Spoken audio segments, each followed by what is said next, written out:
Thanks for joining us this afternoon. My name is Whitney Finstrom, and I'm with the City of Pittsburgh's Office of Management and Budget Community Development Division. And this is a public needs hearing for the fiscal year 2021 annual action plan. And this is the first step in a number of steps coming up to develop this annual action plan.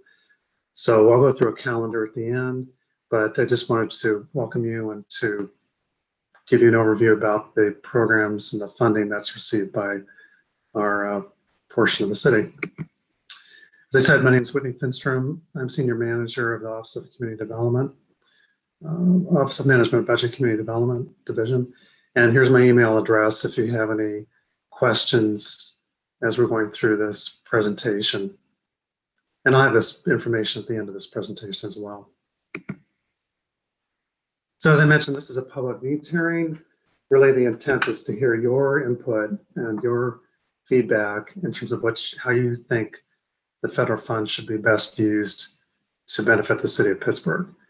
And the city of Pittsburgh receives 4 buckets of funds. These include the Community Development Block Grant Program funds, which is the biggest pot of funds that the city receives, roughly $14 million annually. The Home Investment Partnerships Program, or the HOME program, which receives roughly $1.2 million annually. The Emergency Solutions Grant Program, which also receives roughly about $1 million annually, and the HOPA program, which is the Housing Opportunity for Persons with AIDS. And as I mentioned, the city is a beneficiary of the federal government's funds. We are a jurisdiction that receives an annual allocation of funds, where we receive a dedicated annual allocation as I said, participating jurisdiction. So every year, the federal government through Congress allocates federal funds through the U.S. Department of Housing and Urban Development. It's an annual process. The timing varies quite a bit in terms of when those decisions are made. It then has to be negotiated with the president and Congress, and this can take quite a bit of time. And the timing of this varies quite a bit in terms of when we actually receive our information about when the city is receiving our federal funds. In the past, we didn't get notice until I believe it was May or June of last year as to when we'd received the federal HUD funds. This year, we actually did hear about 3 weeks ago in terms of, the annual allocation that the city would receive for 2021. So it varies quite a bit. The funding is intended to align with the city's goals of creating a livable and sustainable community. That includes the creation of affordable housing and a range of public services, including outreach efforts to homeless persons, career job training, senior programs. There's really a host of programs that the city benefits through this funding. And as I said, these funds are used to create strong, sustainable, inclusive communities that includes affordable housing. Sorry, let me just.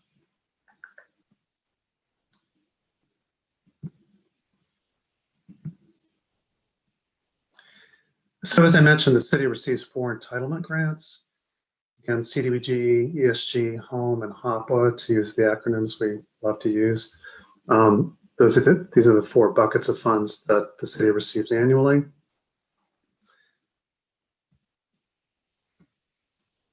So for 2021, as I mentioned, the city recently received information on the amount of funds that the city would receive for 2021.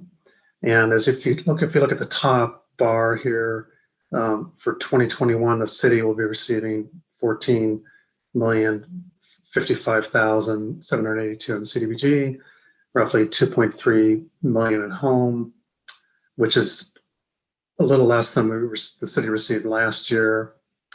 Emergency Solutions Grant funds of $1.2 million, and then HOPA funds of also about $1.2 million. For 2021, the only program that saw a slight increase was the HOPA program. The other 3 programs saw a slight decrease in funding for 2021.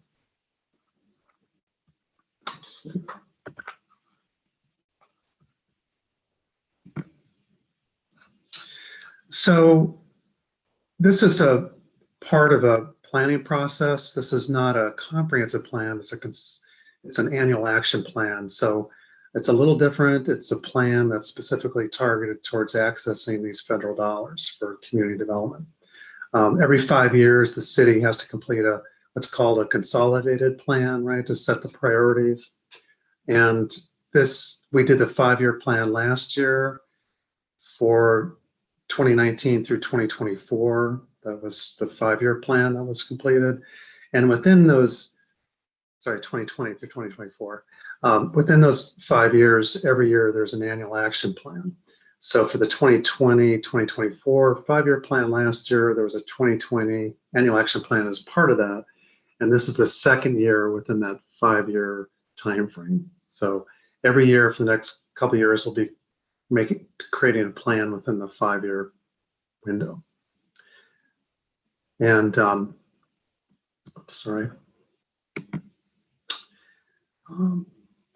so projects in the action plan can be divided into 3 broad categories. Projects subgranted to organizations, that do amazing work throughout the city. It could be a food bank, the Greater Pittsburgh Community Food Bank. It could be a number of other organizations. Projects delivered by the city. This could include departments that help to do sidewalk improvements, demolition of vacant and dilapidated structures, and then administration expenses for the oversight of the program. So this is just to give everyone kind of an idea as to the process that's involved. The first key part is determining the needs, and this is for consolidated plan, which is the bigger document. But for the annual action plan, which is smaller, we still go through this process to try to understand what the needs are within the city, to determine the resources, to try to set the goals, and then to administer the program. For HUD, there are lots of documents we have to create and submit. At the end of every year, we have to create what's called a CAPER, or a performance evaluation report that reports out on the previous year's activities. So that's what number 6 is. But anyway, citizen participation and consultation is a key part of this whole process. I do want to give you an overview in terms of each of the 4 programs, and to explain a little bit about some of provide background and what the uses are for these funds and what's permitted. The CDBG program, or the Community Block Grant Program, has been around for a while, since 1974, and it's probably the biggest program through HUD. And it's also, as you saw, the program where the city gets the most funds, roughly $14 million compared to, let's say, $2 million for the home program. It's a fairly flexible program for communities to use to improve community development and to create economic development and to foster affordable housing. So some of the big objectives of the CDBG program are to maintain decent housing, provide residents with a suitable living environment, and to expand economic opportunities. These are embedded within the federal guidelines. Key to the CDBG program is that it has to meet one of 3 national objectives. So the program has to primarily benefit low and moderate income persons. These are persons who make under 80% of the median household income for this area, for the city of Pittsburgh, or they have to prevent or eliminate blight or meet an urgent need. Urgent need is rarely used, but it's used mainly for natural disasters. And we actually did use the urgent need national objective for food banks for the COVID relief efforts. As I mentioned, the intent of the CDBG funds is to provide some flexibility in terms of its use. And so this just gives you an idea as to the range of the types of activities that can be funded with CDBG funds.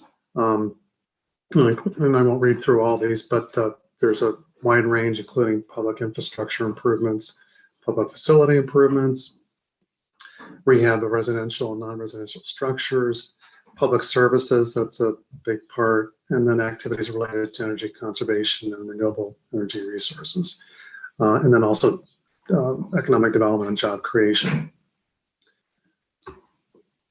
Within these categories, there are some federal requirements, such as you can't spend more than 50% of the allocation for public services.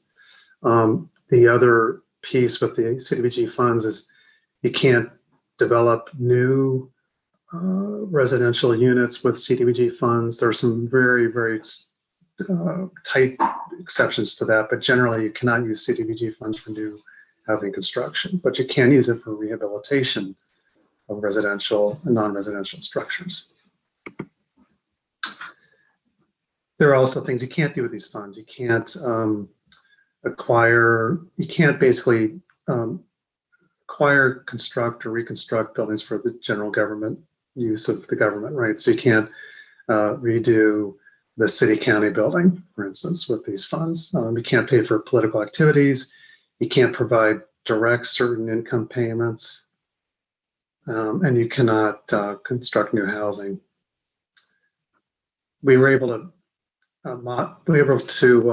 there was an exception to the income payments part. They call income payments with the COVID funds, we tried to encourage the use for the rental assistance program, but that was limited to 3 months.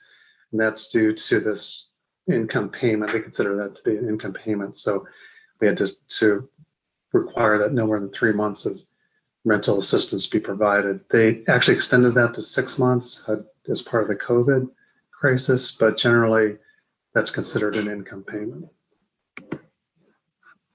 So for the Home Investment Partnerships Program, as you can see, these are restricted for construction of housing. It's focused on housing.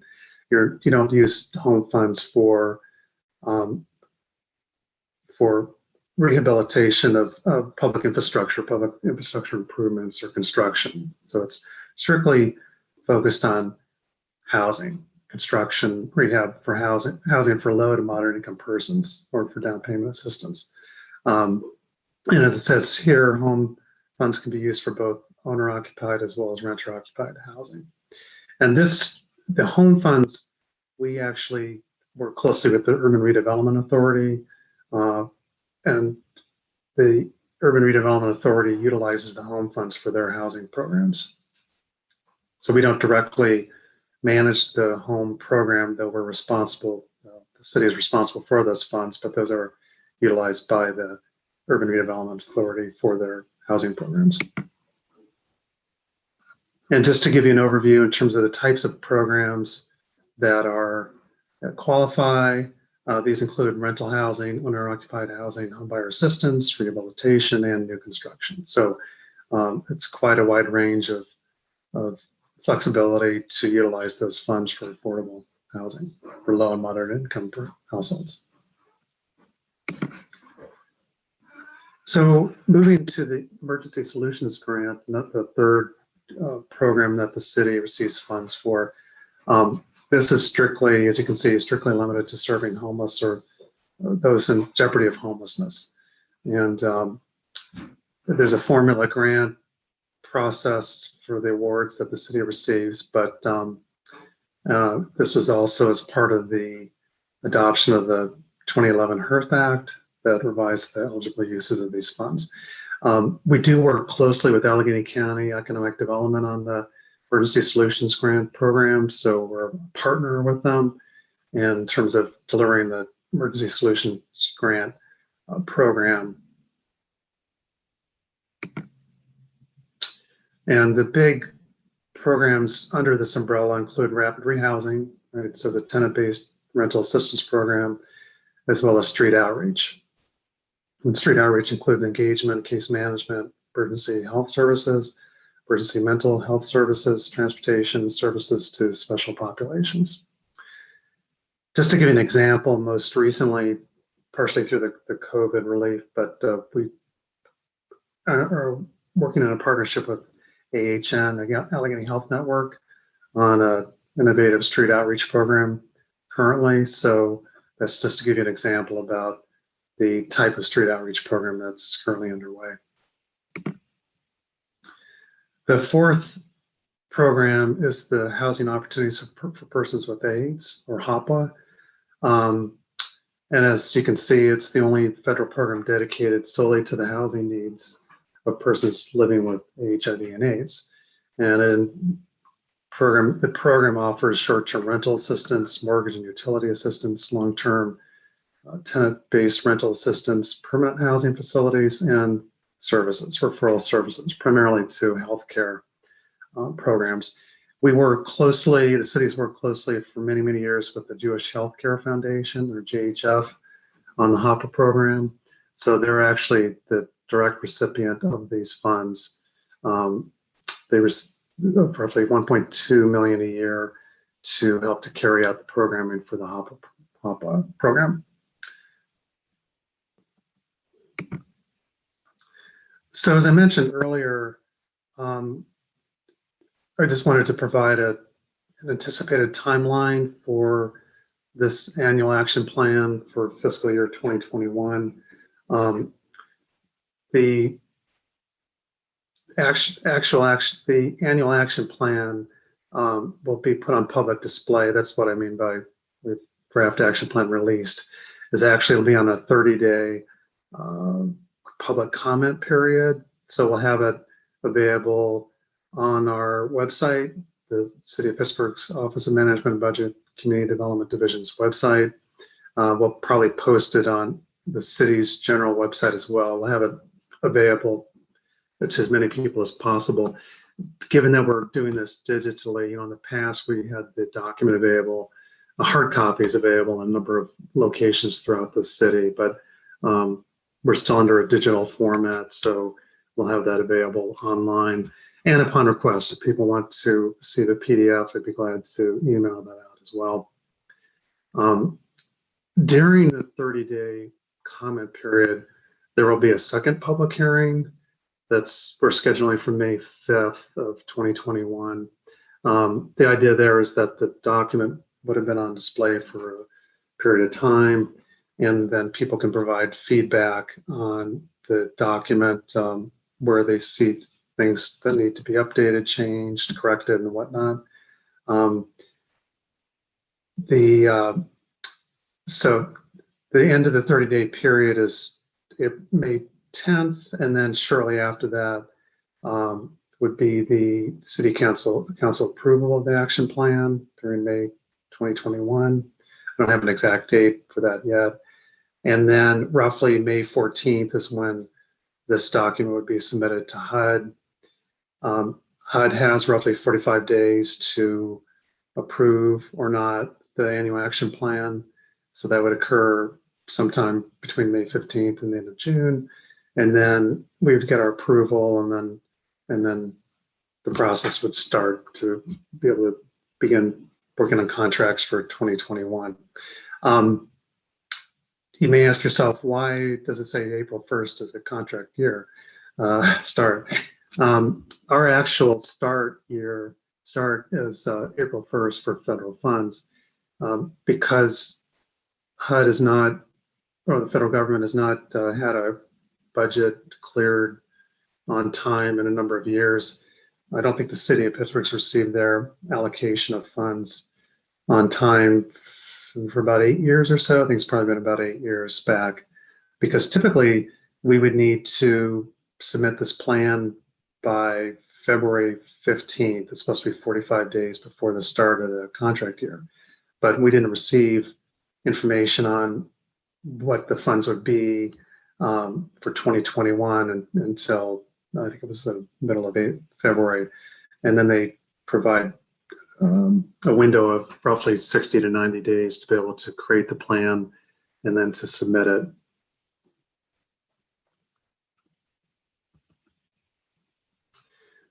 So really the intent of this presentation is more to hear from people on this webinar call, Zoom call, in terms of what your wish list is, and to help to identify housing needs, economic development needs, public facility and infrastructure needs, homeless needs, and community development and public service needs. And that's kind of really a broad sweep. There are so many components to each of these categories, but And certainly, if you have additional thoughts after the end of this, you can email me at my email address. I'm more than happy to, take those comments and include them into the document. We tried, obviously, outreach and engagement is a key part of this process, and we want to make sure that we're taking into account people's views. And what we do is we also then include every comment that's provided in the submission that's provided to HUD. So they receive everything that's provided to us. It's open access, totally public. So, we welcome your input. If you have any questions or comments, here's my email address. It's whitney.finstrom@pittsburghpa.gov. You can also email our community development email address, community.development@pittsburghpa.gov. Probably the first email is probably best, and let's quickly, try to quickly respond to any questions or concerns. Some of the comments may be ones that I can't directly address, so say thank you for your comments. They'll be included in the submission to HUD. So I'd like to say thank you for your time. We appreciate your engagement, and this is just one of many steps in this process. So here's my email address, here's my contact information, and welcome any input and comments that you have in terms of the funding. And if you wish to email me, if you want to discuss it further, that would be great. While I have the opportunity, I do want to make a plug for the Emergency Rental Assistance Program.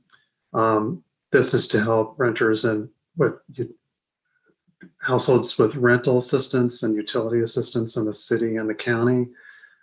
There's a big effort to try to assist as many households as possible who meet the requirements for the program. So if you also want more information on that, I can send that. I wasn't able to put that on the slide, but if you go to the Allegheny County Emergency Rental Assistance website, you can read through the information, and there's an application available online. The cities and the counties received a large amount of federal funds. This is not through HUD, but through the Treasury Department for the program. So I just want to put that out there to everyone. So I want to thank everyone for attending the public needs hearing this afternoon. And this PowerPoint will be put on our website. It'll also be available on the city's website channel. And you can add comments there as well if you wanted to provide any input in terms of public needs there as well. You can do that. And then, as I mentioned, this isn't the last of the public engagement. We'll have another public hearing on Wednesday, May 5th. And if you have people, organizations, neighbors that you want to let them know about that, please do. We will post that information on our website, the Office of Management and Budget Community Development Division website as well. I would encourage you to bookmark our website. We try to maintain updates as much as possible in terms of any changes or availability of funding opportunities. I also want to mention that there will be funding applications open for the Public Service 2021 coming up, as well as the Neighborhood Economic Development 2021 funds that will be opening for the Neighborhood Economic Development. We anticipate that the opening will be next Friday, April 2nd, and the applications will be available for roughly 6 weeks. We're going to have webinars on how to complete the application, the guidelines for the program. For the Public Service 2021 program, that's the second track of funding.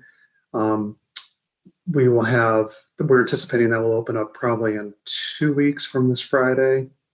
Sorry, I don't have a calendar right in front of me, but that will be an opportunity for organizations to submit applications for the 2021 public service grant. And these are the allocations that are provided to every council district through the CDBG program. It's $50,000 per council district this year. So we anticipate that application will probably open up on April 16th, but we'll post that on the website. And we also will post a schedule of webinars. We're going to have a webinar for that program as well, where we can provide clear information on program guidelines, the application, and then we'll also provide mini workshops after that every Friday afternoon. We'll have an open, kind of like an open house, open webinar. If people have any questions as they're going through the application, we'll be available to answer those for a couple of Fridays in a row.